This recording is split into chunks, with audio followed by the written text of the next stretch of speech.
Hello guys, আসসালামু আলাইকুম।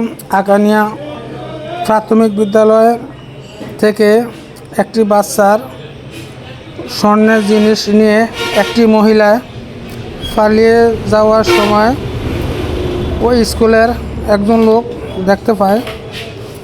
দেখার পর একটি মাইক্রো গাড়ি নিয়ে ওই সিএনজির পেছন ধাওয়া করতে করতে এক পর্যায়ে গাগরা গ্রামের পাশে গিয়ে ওই মহিলাকে জিনিস সহকারে হাতে ধরার পর আবার নিয়ে আসে প্রাথমিক স্কুলের সামনে। অনেক লোক এখানে জড়ো হয়ে যায়। হওয়ার কারণে অনেক লোকের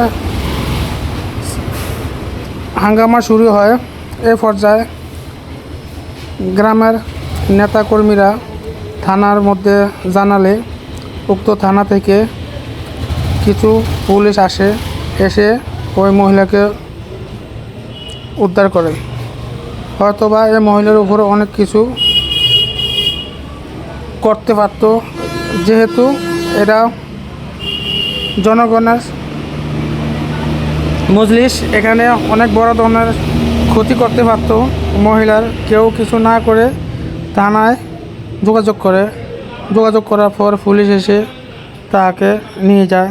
এই যে বন্ধুরা দেখতে পাচ্ছেন, মহিলাকে নিয়ে যাওয়া সময় অনেক লোকে এখানে জড়ো ছিল। তখন ওই মহিলার উপরে কোনো সমস্যা হয়নি।